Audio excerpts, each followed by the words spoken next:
No one could have imagined that a night like that would end in ruins. Margaret Grayson, at 62 years old, walked through the ballroom of the Willowbrook Country Club as if she still had the obligation to appear intact. She smiled at the guests, exchanged greetings with judges, businessmen, old family friends. Beside her, Harold, sober, cool, impeccable. They were celebrating 40 years of marriage in front of more than 200 people. Everything seemed perfect. The luxurious decorations, the exaggerated toasts, the posed smiles.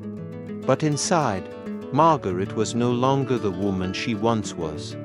She had woken up with a lump in her throat that no expensive coffee would go down, and she spent the day with the uncomfortable feeling that something was about to fall apart.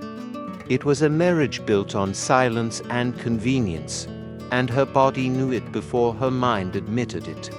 At 6 o'clock, she put on the blue dress that Harold had chosen months before. The zipper in the back seemed to hold more than fabric. It held years of swallowed screams, of humiliations hidden in formal dinners and soulless trips. The bun held together with stiff bobby pins left no room for any stray strands or for the memories that tried to escape. When she arrived at the ballroom, everyone surrounded her with compliments, hugs, and rehearsed speeches about an exemplary marriage. No one saw her trembling hands, her too fixed gaze, the absence inside her. Margaret walked between the tables as if she were walking through the rubble of a house that had not yet collapsed.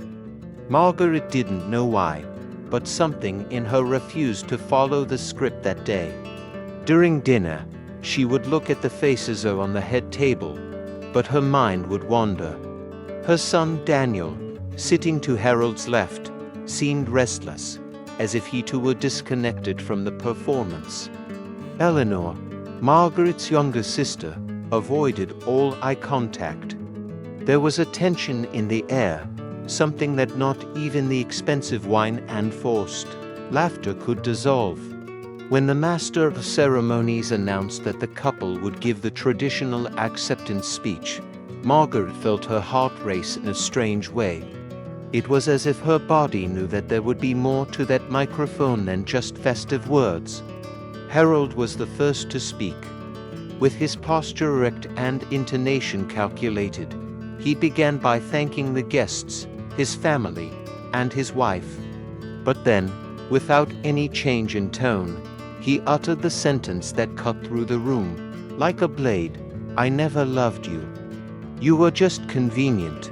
There was a pause that seemed to last minutes. The cutlery stopped, the conversation ceased. No one immediately understood whether it was a misplaced joke or a script error. But Harold did not laugh. He simply handed the microphone back, with that same blank look that Margaret knew so well. She did not cry. She did not scream. She simply took a deep breath, took the microphone firmly, and looked at Eleanor. At that moment, something inside her that had been trapped for 40 years finally broke. The room remained silent as Margaret began to speak. Her voice did not tremble, but there was a weight to each word that silenced any reaction. She did not read anything. She did not prepare a speech.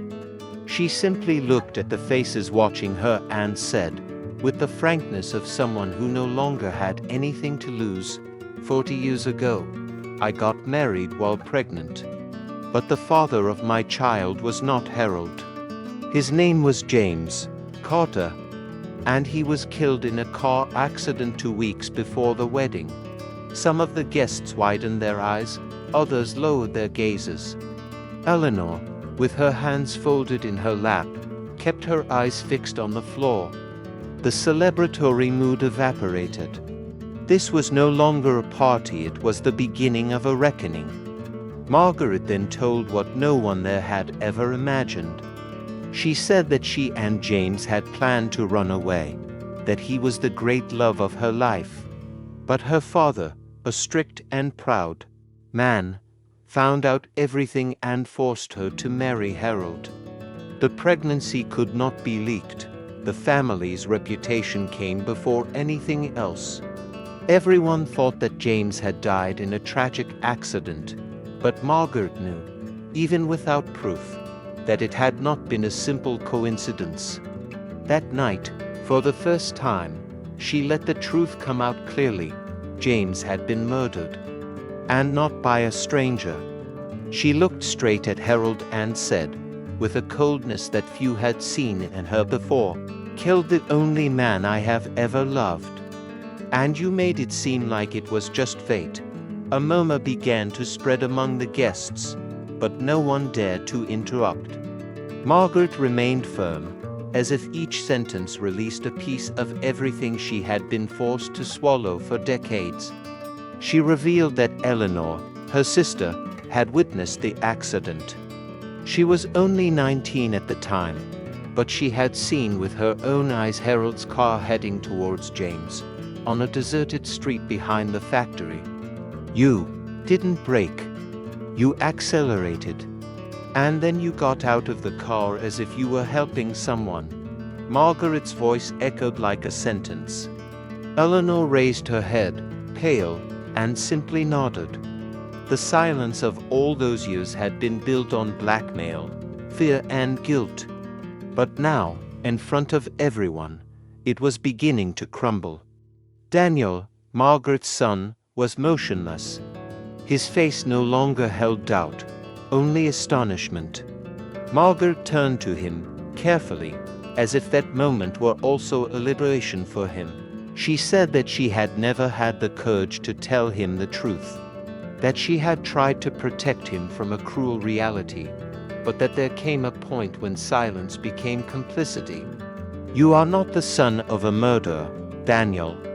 You are the son of a man who would have truly loved you if he had had the chance to live." The revelation fell like lightning in the room. Some people cried. Others just watched, not knowing how to react. Margaret did not expect forgiveness from anyone. She just wanted, for the first time, to let the truth breathe. Harold, unshaken until then, stepped forward and tried to interrupt, but it was too late. Margaret, with the calm of someone who had waited for decades for that moment, opened the bag she was carrying and took out a thick, carefully sealed envelope. She said that inside was the evidence that everyone had always said she would not have. It has photos. It has a letter written by James. It has records of financial transactions from the time. And, most importantly, it has a ledger that you thought no one would ever see again. She held up the envelope in front of the audience. To plainclothes police officers, who were among the guests on the instructions of Daniel, who had suspected his father's intentions for months, approached without saying a word. When she handed the envelope to the officers, the entire room seemed to hold its breath. Margaret looked at Harold again. There was no fear in her eyes. She simply said, "What you did will no longer be part of a family secret. It will be part of a criminal proceeding." Harold tried to protest, but the officers were already leading him out, while the guests walked away, stunned. No amount of resistance from him was enough. The scene seemed unbelievable. The man who for decades had been seen as an example of seriousness, being handcuffed on his own wedding anniversary. Margaret did not cry. She just watched, as if watching the end of an invisible prison finally come undone. Harold's departure from the hall did not bring immediate relief. The atmosphere was still charged, as if everyone there had been hit by an emotional shockwave. Some guests left discreetly, others remained as if trapped in a kind of trance. Daniel remained still, unsure whether he was crying or breathing. Margaret approached him with an almost maternal care, touching his shoulder as if to apologize for everything that had come before. She said nothing. It was not time for consolation. It was time for reconstruction. For the first time, mother and son looked at each other in a new way, without masks, without imposed roles, without Harold's suffocating presence between them. Eleanor, who had lived all those years by Margaret's side, also approached. She was visibly shaken, but she seemed relieved, as if carrying that secret had sickened parts of her that were now beginning to breathe again. She hugged her sister tightly, without words. The gesture said everything that had been bottled up for decades: fear, guilt, love, helplessness. That night, 3 people left the ballroom differently. None of them younger, but all of them freer. Margaret did not feel avenged. Revenge was never the goal. She wanted justice. And more than that, she wanted her silence to no longer be an inheritance for her son. She wanted Daniel to be able to look at his own past and know that, finally, the truth had space to exist. Margaret walked to the main table and picked up a small wooden box that was among the arrangements. It was discreet, old, and many had not even noticed its presence there. She opened it slowly, revealing a carefully folded letter that had turned yellow with age. It was James's last letter, written the night before his death. Margaret had kept that letter for 40 years, read it so many times that she knew every line by heart, but she decided to share it with everyone for the first time. She read it out loud, her voice firm, without embellishments. James spoke of fear, he spoke of love, he spoke of the suspicion that someone was after him. And he asked her to move on if anything happened. Don't let them erase what we've been through. One day, when you can, tell the truth. For me, for you, for this child you're carrying. As she read, the room fell into a different silence, no longer one of shock, but of respect. That letter was the last voice of a man who had been silenced by greed. It was the final piece of a puzzle that many people chose to ignore out of convenience, comfort, or cowardice. Margaret finished reading with steady hands, but with tears in her eyes. There was no theater here. There was real pain, real memories, losses that could not be recovered. The letter, simple and direct, humanized a name that until then had been just a shadow of the past. That night, James stopped being just a memory. He became, in front of everyone, the truth that sustained the entire lie of that marriage. When Margaret finished reading, she didn't expect applause or consolation. She just wanted that story to finally come out of her chest and reach the world as an indisputable truth. She looked at Daniel, who was still holding the envelope with the documents, and saw in him an expression she had never seen before, that of a man who, even in the midst of pain, was beginning to understand who he really was. Not as Harold's son, but as the result of a story that had been forcibly interrupted and kept hidden for the sake of self-interest. Daniel walked to the center of the room, held the microphone that was still there, and spoke a few words, but they carried all the weight of that night. This party wasn't a celebration. It was a farewell. And I choose to leave here with the truth by my side. What followed was a slow dispersion of the guests. There was no mood to continue, not even to question. Many left with their heads down, others with tears in their eyes. Some in absolute silence.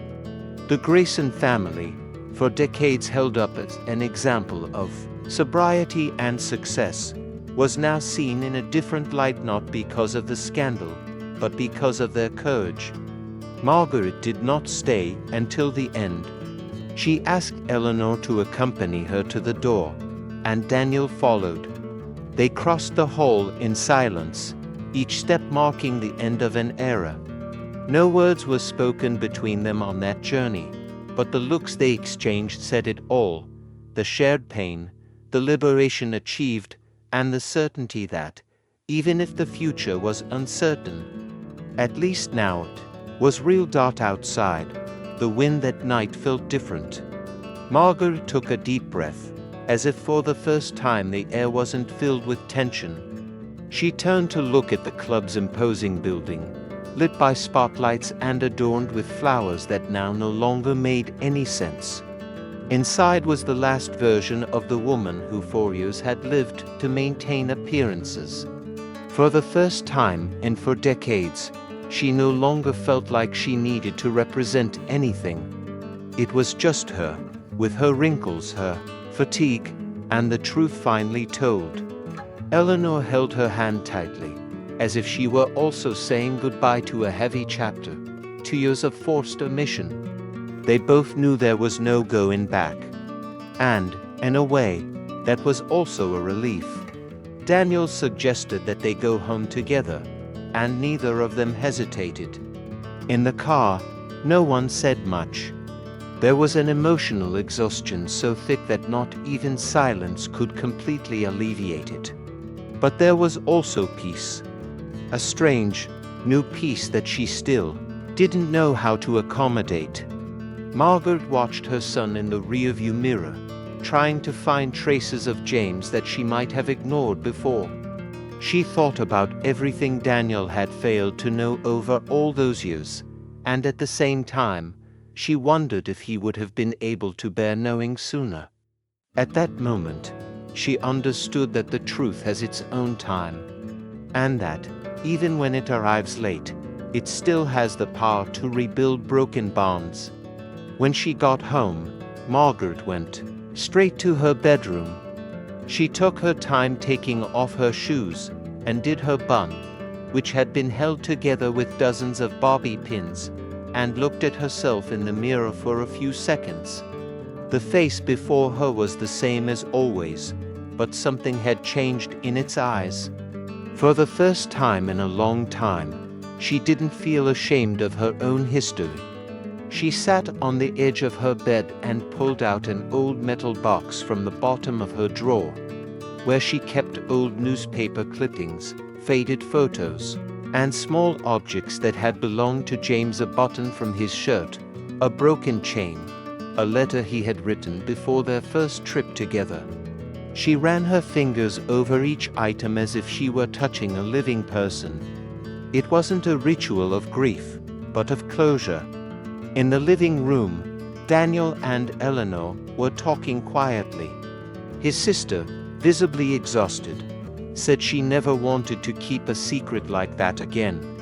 Daniel, for his part, was trying to organize his thoughts. The image he had of his own father was shattered, but at the same time, he was beginning to see his mother in a different light. For years, he had seen her as submissive, passive, and resigned. Now he saw strength where before he thought there was only silence. He understood that her silence was not cowardice, it was survival. He felt betrayed, yes, but also proud that she had chosen that moment to change everything. On that sofa, among the pillows and scattered memories, a new story began to be written between them. The next morning, the news was already in the main local newspapers. Businessmen arrested during wedding celebration after wife's shocking revelations. Social media was filled with comments, theories, speculation. Margaret didn't turn on the television, nor did she want to read anything. She knew that the headlines only captured the spectacle, not the pain, nor the courage, much less the years of silence that preceded the breakup. As she drank coffee, she looked out the window and saw the sunlight hitting the plants in the garden that she tended herself. For the first time, that garden felt truly hers. It was no longer part of a display case. It was a space that she had created and could now occupy entirely. Late that afternoon, Margaret decided to visit the old factory warehouse where James worked. The place had been abandoned for years, but it still bore traces of its past. She walked slowly between the peeling walls and dirty floor until she reached the archives room, where she had found the ledger that James had hidden years ago. She ran her hand over the rusty table and sat for a few minutes. She closed her eyes and, for a moment, imagined what her life would have been like if everything had gone differently. She did not cry. There was no sadness in that exercise anymore. It was just the contemplation of a possibility that never existed. She got up silently, walked out the front door, and did not look back. That was where the past was. At home, it was all starting over. Again. The next morning, the news was already in the main local newspapers. Businessmen arrested during wedding celebration after wife's shocking revelations. Social media was filled with comments, theories, speculation. Margaret didn't turn on the television, nor did she want to read anything. She knew that the headlines only captured the spectacle, not the pain, nor the courage, much less the years of silence that preceded the breakup. As she drank coffee, she looked out the window and saw the sunlight hitting the plants in the garden that she tended herself. For the first time, that garden felt truly hers. It was no longer part of a display case. It was a space that she had created and could now occupy entirely. Late that afternoon, Margaret decided to visit the old factory warehouse where James worked. The place had been abandoned for years, but it still bore traces of its past. She walked slowly between the peeling walls and dirty floor until she reached the archives room, where she had found the ledger that James had hidden years ago. She ran her hand over the rusty table and sat for a few minutes. She closed her eyes and, for a moment, imagined what her life would have been like if everything had gone differently. She did not cry. There was no sadness in that exercise anymore. It was just the contemplation of a possibility that never existed. She got up silently, walked out the front door, and did not look back. That was where the past was. At home, it was all starting over again.